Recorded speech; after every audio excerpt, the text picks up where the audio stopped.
Jake Morrison wiped the grease from his hands as he finished fixing another broken generator in the lower deck of the Meridian station.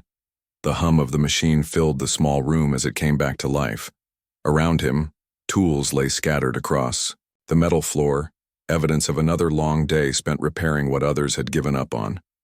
"Morrison, get up here now," came the voice of Commander Lisa Hayes through his comm unit.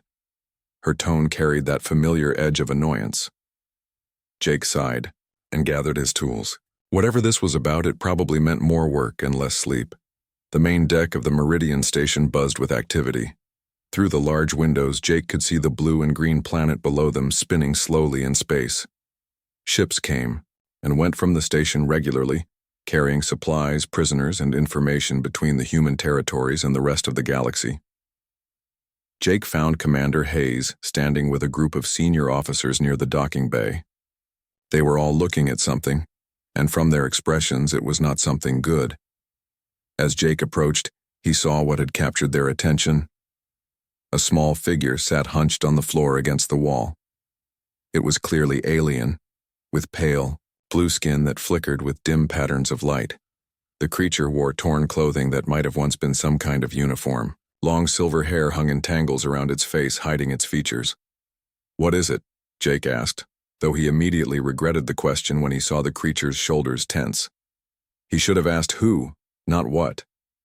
Prisoner exchange went wrong, Commander Hayes said with a shrug. The Catherian Council was supposed to take this one back, but they said it was too damaged to be worth the trouble, so now we're stuck with it. Jake looked at the alien more carefully. The light patterns on its skin were clearly wrong somehow. They flickered and jumped in ways that seemed random and chaotic. The creature's breathing was shallow and quick, like someone who was afraid or in pain. "What happened to her?" Jake asked. He could see now that the alien was female, though he was not sure how he knew that. "Her?" Commander Hayes laughed. "Morrison, it's an alien.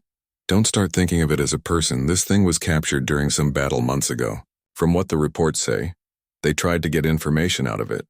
When that didn't work, they decided it was broken goods. The other officers were already losing interest and walking away. To them, this was just another problem to be dealt with and forgotten." But Jake found himself still staring at the alien girl.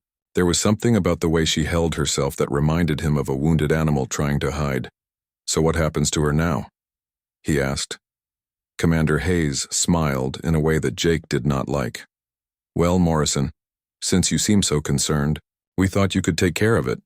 You're good with broken things, right? Maybe you can fix this one too." The other officers laughed as they walked away. Jake realized this was their idea of a joke. Give the station's fix-it guy the most broken thing they could find and see what happens. They probably expected him to complain or ask for a transfer to get out of the duty. Instead, Jake knelt down slowly in front of the alien girl. She looked up at him for the first time, and he saw her eyes were a deep purple color. They were intelligent eyes, but filled with fear and pain. When she saw him looking at her, she tried to make herself smaller against the wall. "Hey," Jake said softly. "It's okay. I'm not going to hurt you." The alien girl tilted her head slightly, as if she was trying to understand his words. The light patterns on her skin flickered faster for a moment, then slowed down again. Jake stood up and looked around. The docking bay was cold and full of people coming and going. This was no place for someone who was hurt and scared. He made a decision that would change both their lives. "Come on," he said, holding out his hand. "Let's get you somewhere warm." The alien girl stared at his hand for a long time. Jake waited patiently, not moving. Finally, she reached out and touched his fingers with her own. Her skin was warm, and he could feel a slight tingling where they touched. Jake helped her stand up. She was taller than he had expected, coming up to about his shoulder. She moved carefully, as if everything hurt. Together, they walked slowly through the corridors of the station toward Jake's quarters. Other crew members stared as they passed. Some laughed and made comments about Jake and his new pet. Others just shook their heads and looked away. Jake ignored them all. He had heard worse things said about his habit of fixing broken equipment that others had given up on. His quarters were small but clean. Jake cleared off his spare bunk and helped the alien girl sit down. She looked around the room with curiosity, her purple eyes taking in the simple furniture and the tools scattered on his desk. "Are you hungry?" Jake asked. She looked at him but did not respond. He went to his food storage and pulled out some basic rations. When he offered them to her, she shook her head and pointed to her mouth, then made a face. Jake nodded. Different. Species probably ate different things. He would have to figure out what she could safely eat. He made a note to check the station's database for information about Catherian biology. "I'm Jake," he said, pointing to himself. "Jake Morrison." The alien girl looked at him for a moment, then pointed to herself. Her mouth moved, but only a soft, clicking sound came out. She tried again, and this time Jake heard something that sounded like, "Zara." "Zara?" he repeated. She nodded, and for the first time something that might have been a smile crossed her face. Jake spent the next few hours trying to make Zara comfortable. He found some blankets and helped her clean up in his small washroom. The light patterns on her skin seemed to calm down a bit when she felt safer, though they still flickered in ways that looked wrong. That night, as Jake lay in his bunk listening to Zara's quiet breathing from across the room, he thought about what Commander Hayes had said. The other species in the galaxy had decided Zara was too broken to be worth saving. They had given up on her, but Jake had never been good at giving up on things. Whether it was a broken machine or a damaged person, he always believed that everything could be fixed if you just cared enough to try. Tomorrow he would start trying to help Zara heal. He had no idea how difficult that would be, or how much it would cost him. Outside the small window of his quarters, the stars continued their ancient dance, unaware that the life of one small alien girl was about to change the course of galactic history. 3 weeks had passed since Zara came to live in Jake's quarters. During that time, Jake had learned more about Catherian biology than he ever thought he would need to know. The station's computer database had limited information, but it was enough to help him understand the basics. Catherians were a highly intelligent species that communicated through both spoken language and bioluminescent patterns on their skin. The patterns could show emotions, complex ideas, and even mathematical concepts. But Zara's patterns were all wrong. They jumped and flickered randomly instead of forming the smooth, flowing designs that healthy Catherians displayed. Jake had also learned that Zara was much smarter than anyone gave her credit for. When she was calm and focused, she could understand his speech quite well. The problem was that she had trouble speaking back. Something was blocking her ability to form words properly. "Good morning, Zara," Jake said as he woke up and saw her, already sitting by the small window, watching the planet below. This had become her routine. Every morning she would sit there and watch the world turn, her skin patterns shifting slowly like a broken kaleidoscope.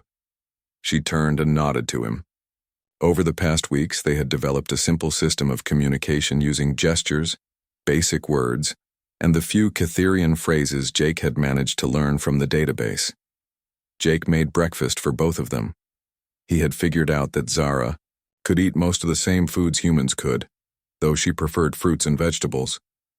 She ate slowly and carefully, as if she was not sure the food would stay down. "Jake," she said suddenly. Her voice was quiet and rough from not being used much, but it was the clearest word she had spoken since arriving. "Yes?" he said, sitting down across from her. She pointed to herself, then to him, then made a gesture he had not seen before. Her skin patterns shifted to show something that looked almost like gratitude but mixed with sadness. "You don't have to thank me," Jake said. "We're friends, right?" Zara tilted her head, considering the word. "Friends," she repeated slowly. Then she smiled, and for a moment her skin patterns settled into something that looked almost normal. Their peaceful morning was interrupted by a knock at the door. Jake opened it to find Commander Hayes standing outside with 2 other officers. "Morrison, we need to talk," she said, pushing past him into the room. The other officers followed, their eyes immediately going to Zara, who had moved to the far corner of the room. "What about?" Jake asked, though he had a feeling he knew what this was about. "About your pet project here," Commander Hayes said, waving toward Zara. "The crew is starting to talk. Some of them think you're getting too attached to an alien prisoner." "She's not a prisoner," Jake said. The exchange failed. She has nowhere else to go. That's not our problem, Hayes replied. We're a research station, not a charity for broken aliens. This thing is taking up space and resources that could be used for important work. Jake felt his anger rising, but he kept his voice calm. Her name is Zara, and she's not hurting anyone. It can't even communicate properly, one of the other officers said. What's the point of keeping it around? Zara had been listening to the conversation, and Jake could see her skin patterns becoming more agitated. She understood enough to know they were talking about getting rid of her. She understands more than you think, Jake said, and she's learning to speak better every day. Commander Hayes laughed. Morrison, you can't save every broken thing you find. This alien was damaged goods when it got here, and it's not getting any better. The smart thing to do is send it to a research facility where it might actually be useful. What kind of research facility? Jake asked. The kind that studies alien biology and psychology, Hayes said. They might be able to figure out what's wrong with its brain and fix it, or at least learn something useful from it. Jake did not like the way she said, useful. It sounded too much like the way people talked, about tools or machines, not living beings. And if they can't fix her? He asked. Hayes shrugged. Then at least we tried. Look, Morrison, I get it. You like to fix things. But this isn't a broken machine. It's an alien that might be dangerous for all we know. She's not dangerous, Jake said firmly. She's scared and hurt, but she's not dangerous. How do you know? The second officer asked. Maybe it's just pretending to be harmless while it studies our weaknesses. Jake looked at Zara, who was trying to make herself invisible in the corner. Her skin pattern showed fear and something that looked like shame. This was not someone pretending to be harmless. This was someone who had been hurt badly and was still trying to heal. I know because I've been living with her for 3 weeks, Jake said. I've seen how she reacts to loud noises and sudden movements. I've watched her have nightmares. I've seen her try to help me fix things even when her hands shake from whatever they did to her. She's not a spy or a weapon. She's just someone who needs help. Commander Hayes stared at him for a long moment. You're getting too emotionally involved, Morrison. That's a mistake. These aliens aren't like us. They don't think the same way or feel the same things. Maybe, Jake said. But until I know for sure, I'm not going to treat her like she doesn't matter. Hayes sighed. Fine. You have 1 more week to decide what you want to do. Either help us arrange a transfer to a research facility or find another solution.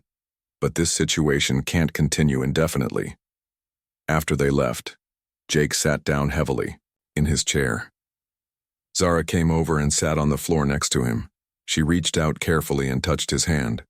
Her skin was warm, and he could feel the slight tingling he had noticed the first day. Sorry, she said quietly. It was one of the few words she could speak clearly. You don't have anything to be sorry for, Jake told her. This isn't your fault. But, Zara shook her head. She pointed to herself and then made a gesture that clearly meant trouble or problem. Jake knelt down so he could look her in the eyes. Zara, listen to me. You are not a problem. You are not broken goods. You are a person who has been hurt, and you deserve help. Her purple eyes filled with tears.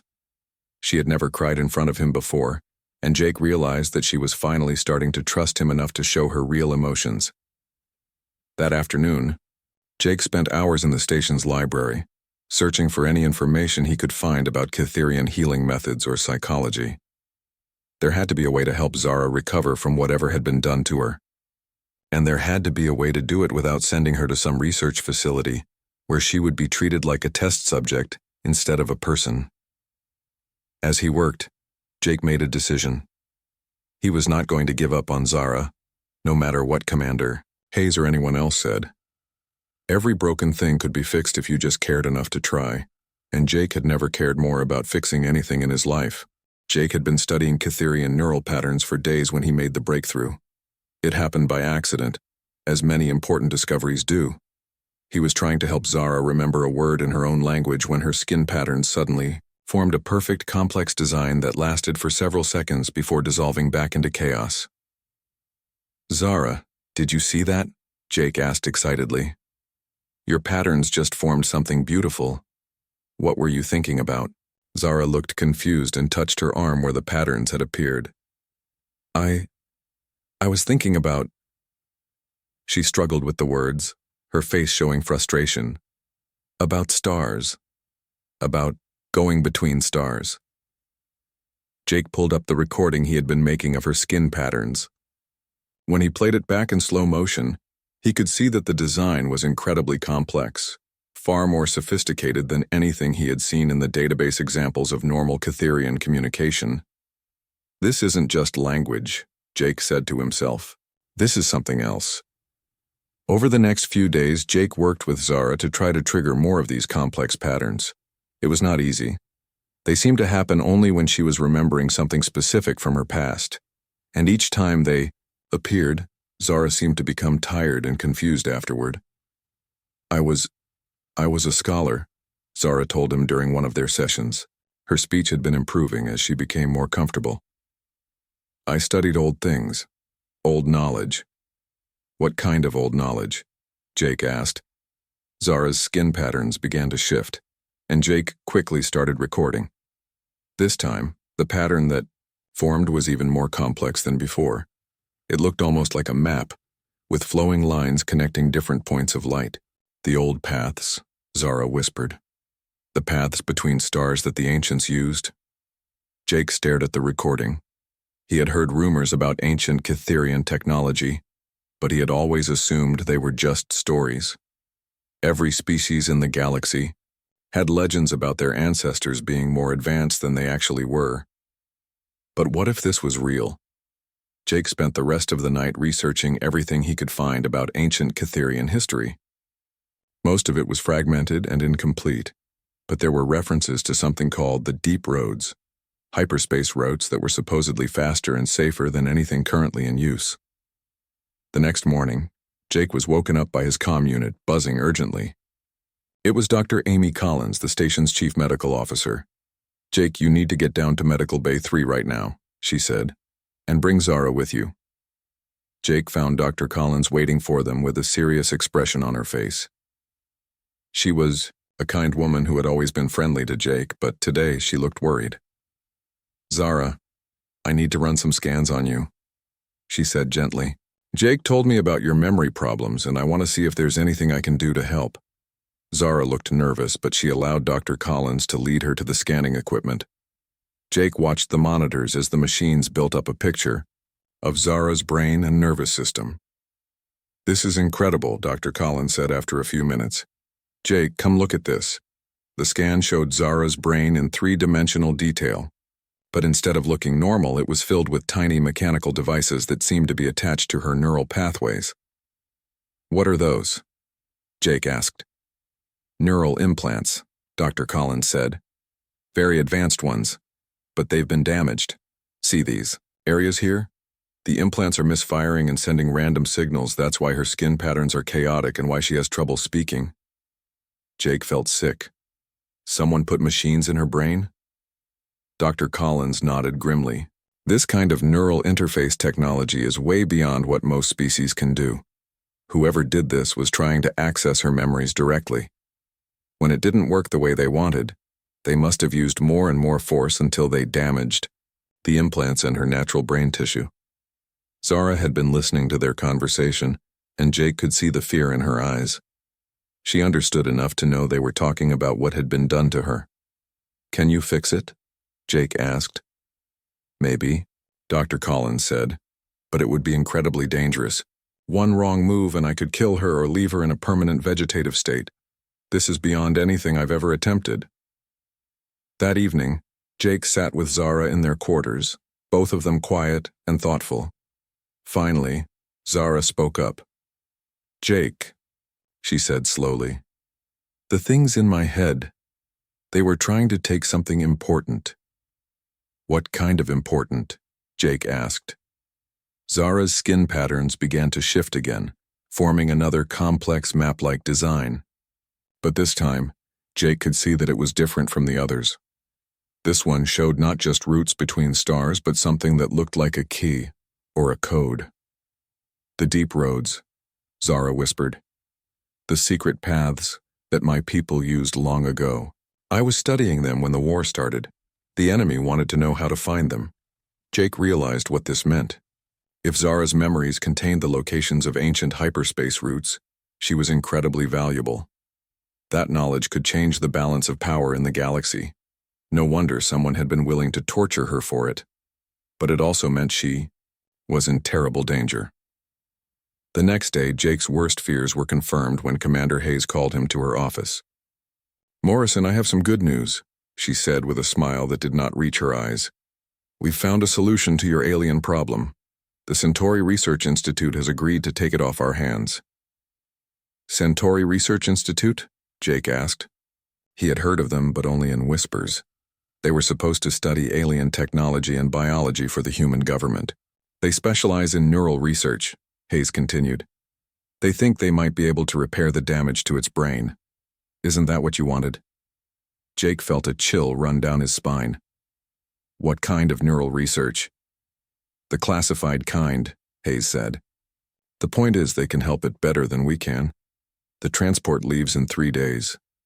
As Jake walked back to his quarters, he realized that time was running out. Centauri Research Institute did not sound like the kind of place that cared about healing people. It sounded like the kind of place that would be very interested in extracting valuable information from someone's brain, no matter what it cost the person. He found Zara sitting by their window, watching the stars. When she saw his expression, her skin patterns immediately shifted to show concern. "Jake? What is wrong?" Jake sat down next to her and took her hands in his. They were warm and soft, and he could feel the slight tingling that had become familiar to him. "Zara," he said quietly, "we need to talk." Jake spent the night researching everything he could find about the Centauri Research Institute. What he discovered made his blood run cold. The institute was officially listed as a medical research facility, but the deeper he dug into classified databases using his maintenance access codes, the darker the picture became. Centauri was not interested in healing anyone. They specialized in extracting information from unwilling subjects.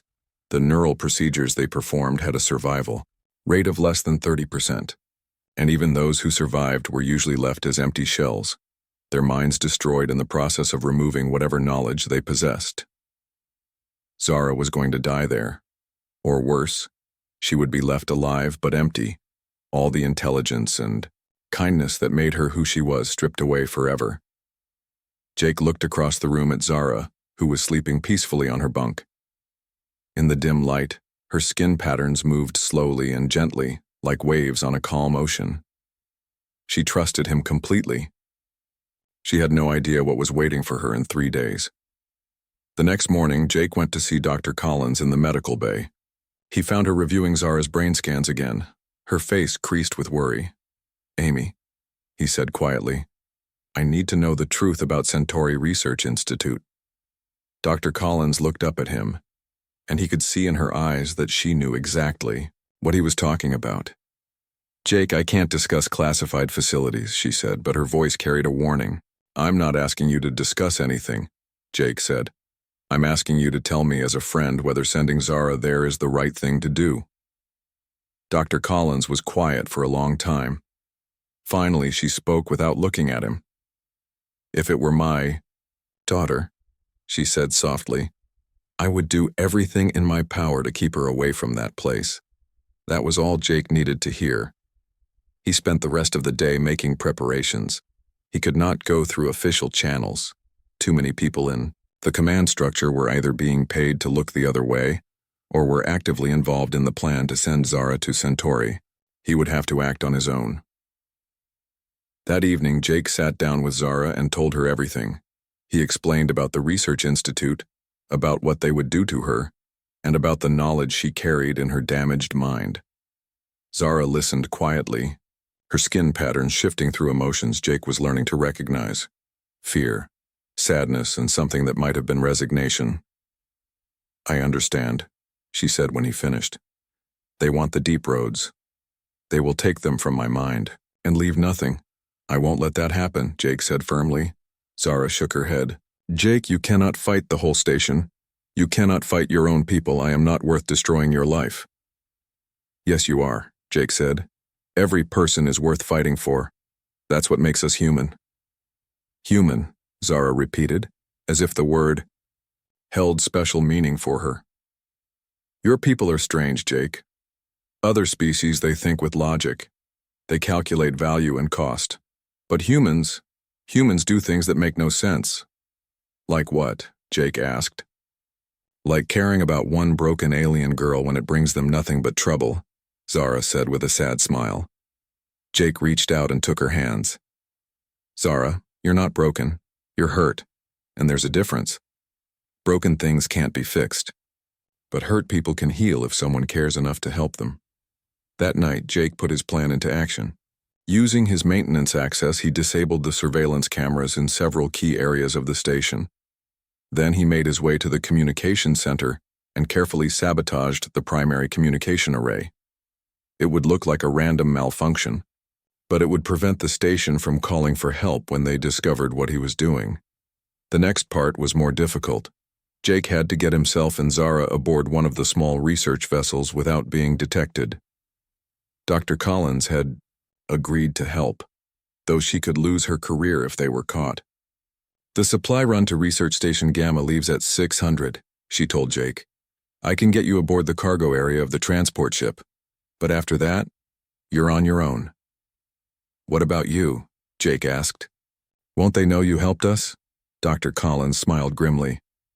I've been planning my retirement anyway. Besides, some things are more important than careers.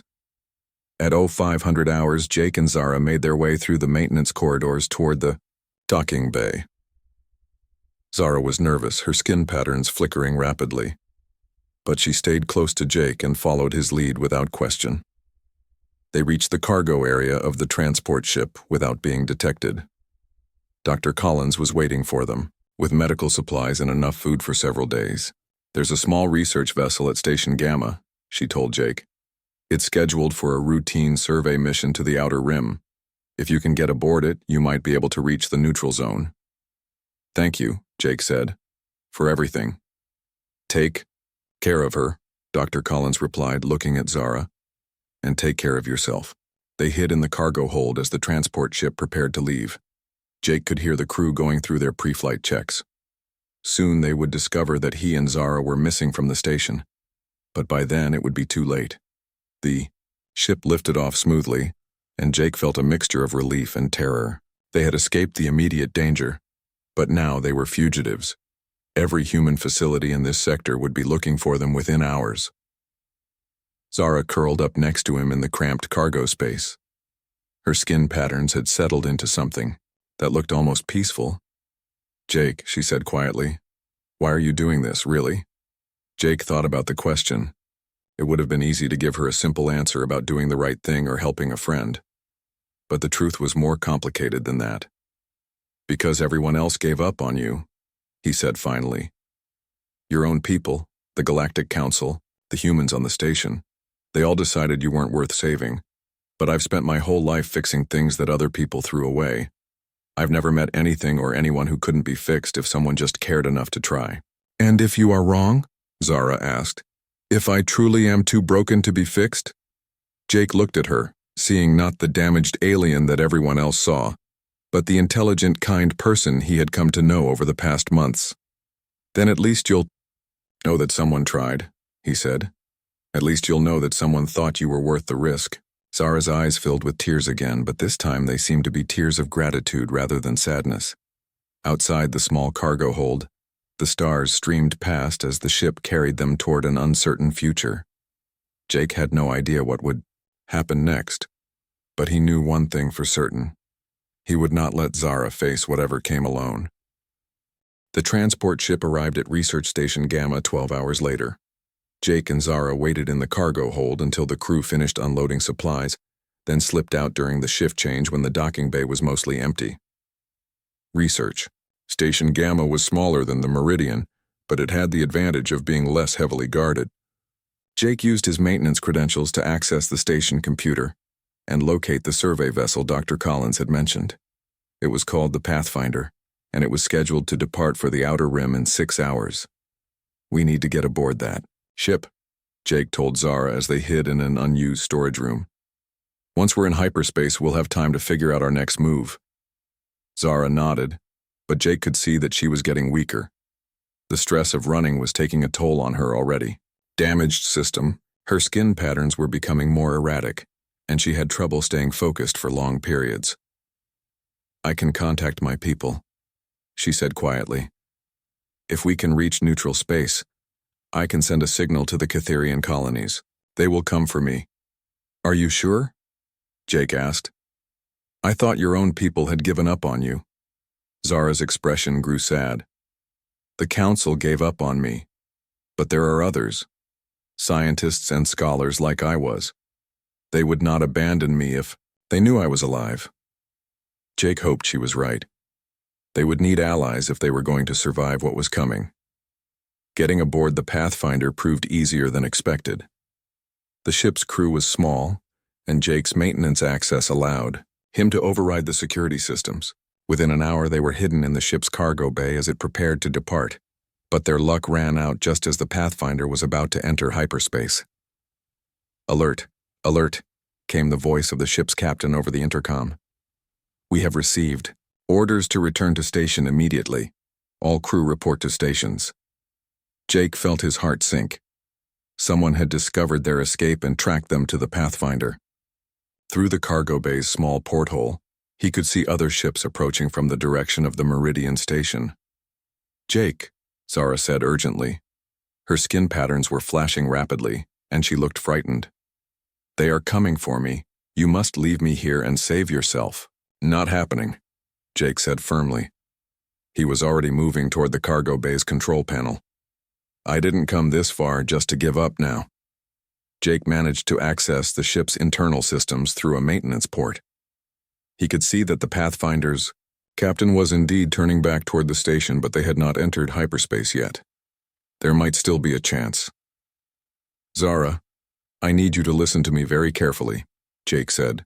You said you knew about the deep roads, the ancient hyperspace routes. Can you remember any of them? Zara closed her eyes and concentrated. Her skin patterns began to shift and flow, forming the complex map-like designs Jake had seen before. But this time, instead of lasting for just a few seconds, the patterns held steady. The route to the Catherian sanctuary worlds, she whispered. I can see it. But Jake, it is dangerous. The ancient paths were abandoned for a reason. Ships have been lost trying to follow them. More dangerous than going back to Centauri? Jake asked. Zara looked at him and shook her head. No. Nothing could be more dangerous than that. Jake made his decision. He accessed the ship's navigation system and began inputting coordinates based on Zara's skin patterns. It was like trying to read a living map, with the patterns shifting and changing as Zara's damaged implant struggled to maintain the connection to her suppressed memories. The pursuing ships were getting closer. Jake could see them through the porthole, sleek human vessels with weapons powered and ready to fire. Almost got it, Jake muttered as he worked frantically with the navigation controls. Zara, can you hold the pattern just a little longer? I will try, Zara said through gritted teeth. Jake could see that maintaining the memory patterns was causing her physical pain, but she held steady.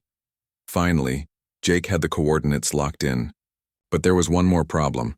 He needed to get control of the ship from the captain, and he needed to do it before the pursuing vessels caught up with them. Stay here, Jake told Zara. I'll be back. Jake made his way through the ship's corridors, toward the bridge. The Pathfinder was a small vessel with only 5 crew members, and most of them were focused on the approaching ships. Jake managed to reach the bridge without being seen. Captain, he said as he stepped onto the bridge. The captain spun around, surprised. He was an older man with gray hair and tired eyes. Who are you? How did you get aboard my ship? My name is Jake Morrison, Jake said. I'm the one you're looking for. But I need you to listen to me before you turn me over to those ships. Son, I don't know what you've done, but those are military vessels out there, the captain said. They're not going to negotiate. They're not here to arrest me, Jake said. They're here to take someone who doesn't deserve what they're planning to do to her. Captain, How long have you been working in space? 23 years, the captain replied, confused by the question. Then you've seen what happens when powerful people decide that someone else's life doesn't matter, Jake said.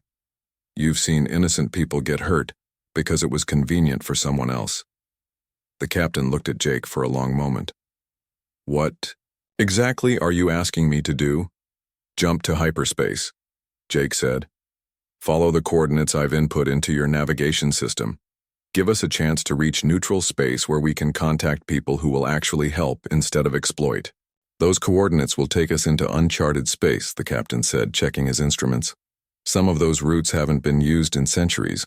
We could end up lost or worse. Maybe, Jake admitted, but the alternative is definitely worse. The captain looked at his instruments again, then at the approaching ships. There's an alien aboard, isn't there? That's what this is about. Her name is Zara, Jake said, and she's the kindest, smartest person I've ever met. She doesn't deserve to be dissected by some military research facility. The captain was quiet for several seconds. Finally, he turned to his navigation officer. Prepare for hyperspace jump, he said. Follow the coordinates that have been input. Sir? The navigation officer looked confused. Those coordinates. I know what those coordinates are, the captain said firmly. Do it. The Pathfinder's engines roared to life as they prepared to jump. The pursuing ships were firing warning shots now, trying to disable their hyperspace drive. But they were too late. Jump in 3, 2, 1. The ship lurched as it entered hyperspace, following an ancient route that had been forgotten by most of the galaxy. Through the ship's sensors, Jake could see the strange swirling patterns of hyperspace around them. But these patterns were different from normal hyperspace. They moved in flowing, organic shapes that seemed almost alive. We're following the deep roads, Jake whispered to himself. They had escaped, but now they were traveling through space that no one had mapped in thousands of years. Jake hurried back to the cargo bay and found Zara collapsed on the floor. The strain of maintaining the memory patterns had been too much for her damaged system. Zara. Jake knelt beside her and checked her pulse. It was weak but steady. Her eyes opened slowly, and she looked up at him with a tired smile. Did we make it? We made it, Jake said, helping her sit up. We're following the deep roads now, thanks to you. The sanctuary, Zara whispered. We will be safe at the sanctuary. My people will help us there. Jake hoped she was right. They had burned all their bridges now. There was no going back to human space, at least not until they could prove that what they had done was right. But as he looked at Zara's peaceful expression, Jake felt a sense of certainty that he had made the right choice. Some things were worth risking everything for. Some people were worth saving no matter what the cost. Outside the ship, the ancient hyperspace route carried them toward an uncertain but hopeful future. The journey through the deep roads took 18 hours, but it felt like days to Jake. Zara remained weak and barely conscious for most of the trip. Her skin patterns had stopped flickering entirely, showing only a dim, steady glow that worried Jake more than the chaotic patterns had. Captain Brooks, as Jake learned the Pathfinder's commander was named, checked on them regularly. The older man seemed genuinely concerned about Zara's condition, though he kept his questions to himself. We're approaching the coordinates, Brooks told Jake as they neared the end of their journey. But our sensors aren't picking up anything. Are you sure this is right? Jake looked at Zara, who was struggling to stay awake. Zara, are we close? Yes, she whispered. The sanctuary is hidden. Send the old greeting. The words my grandmother taught me. She spoke a series of sounds in her own language that Jake carefully repeated to Captain Brooks. Brooks transmitted the message into empty space. For several minutes, nothing happened. Then suddenly, space around them shimmered like a heat mirage, and a massive space station appeared as if it had been invisible moments before. Incredible, Brooks breathed. Some kind of cloaking technology we've never seen before. The station was beautiful, built from materials that seemed to glow with their own inner light. It was clearly Catherian in design, with flowing curves, and organic shapes that looked more grown than built. Ships moved around it in graceful patterns, their hulls displaying the same bioluminescent properties as Zara's skin. "Unknown vessel," came a voice over their communication system, speaking in accented but clear English. "You carry one of our people. We grant you permission to dock at Bay 7. As the Pathfinder approached the station, Jake could see Catherians, watching through large windows. Their skin patterns were bright and active, showing curiosity and excitement. Many of them had never seen a human before. The docking bay was filled with Catherians of all ages.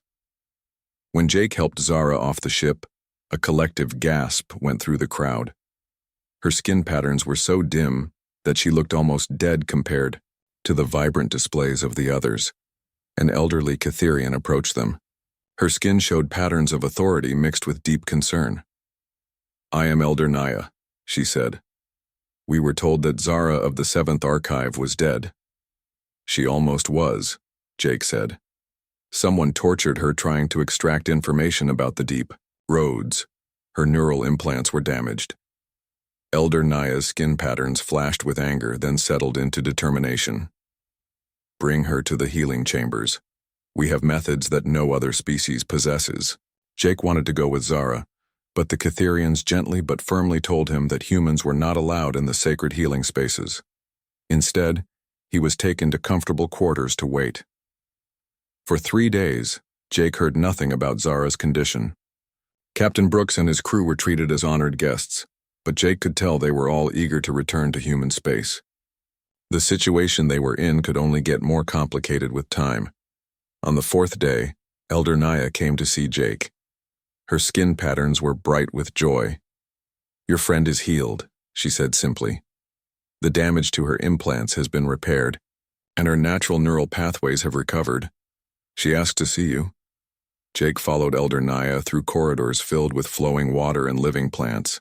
The Catherian station was like a garden in space, beautiful and peaceful in ways that human stations never managed to be.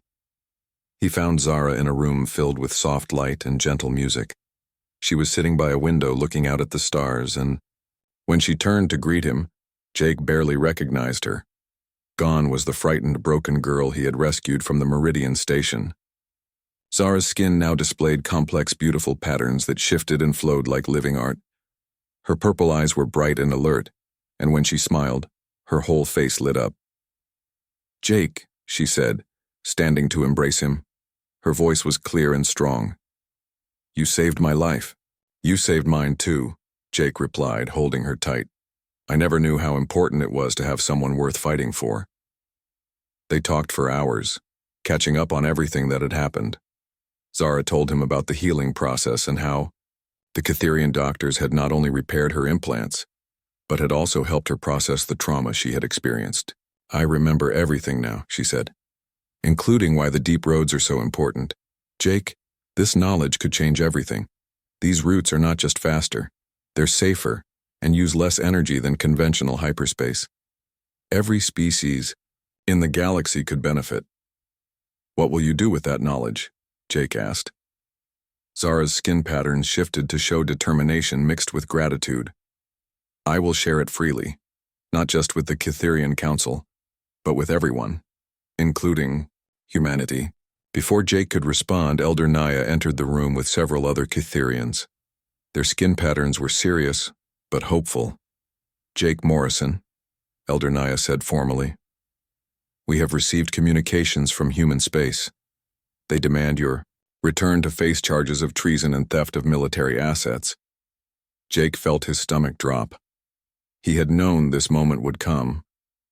"However," Elder Naya continued, "we have also received communications from Dr. Amy Collins, who has provided evidence of what the Centauri Research Institute really does to its subjects.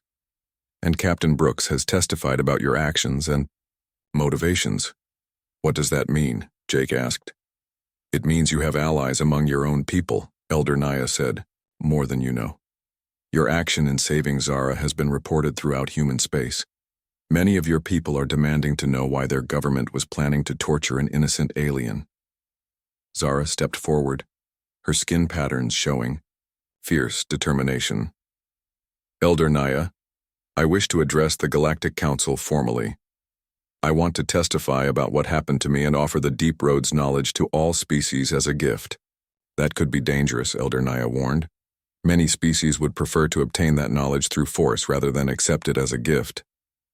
That is exactly why it must be given freely, Zara replied. To show them that some things cannot be taken, only shared willingly. 1 month later, Jake found himself standing in the Great Council chamber of the Galactic Assembly, the first human ever to address the combined representatives of dozens of species. Beside him stood Zara, magnificent, in formal Catherian robes that displayed her family's scholarly achievements in flowing patterns of light. Honored representatives, Zara said, her voice carrying clearly through the vast chamber. I stand before you today because one human refused to accept that any person was too broken to be saved. Jake Morrison risked his career, his freedom, and his life to protect someone who was not even his own species. The chamber was silent as Zara continued her testimony, describing her capture, torture, and eventual rescue. When she finished, she looked directly at the human delegation. I offer the knowledge of the deep roads freely to all species, but I do so with one condition: that we remember what this human did and what it teaches us about the value of compassion over calculation, of individuals over resources. The human ambassador, a stern woman named Helen Carter, stood to respond. The human government deeply regrets the actions of certain individuals within our research programs.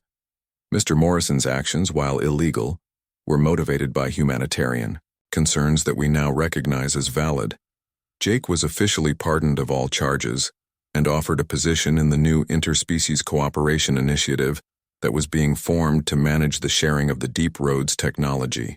But more importantly, the incident had started a broader conversation about the treatment of prisoners and refugees throughout the galaxy.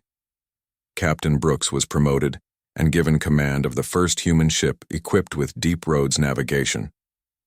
Dr. Collins was appointed as the head of a new medical ethics committee, overseeing all human research facilities. And the Centauri Research Institute was permanently shut down. As Jake and Zara walked through the gardens of the Catherian sanctuary one last time before returning to their new duties, Zara stopped and took his hands. Jake, she said, her skin, patterns showing deep affection. Do you know what makes humans so special? What? Jake asked. Other species see a broken person and calculate whether it is worth the effort to fix them, Zara explained. But humans see a broken person and ask, not whether it is worth it, but how they can help. You did not save me because I had valuable knowledge. You saved me because you believed I deserved to be saved. Jake smiled. Every person deserves that chance. That's not just human nature. That's just right. Perhaps, Zara said, her patterns shifting to show humor. But it seems to be more naturally human than the rest of us. Your species has a gift for seeing the value in what others throw away. As they looked out at the stars together, Jake reflected on how much had changed since that day when Commander Hayes had given him a broken alien girl as a joke.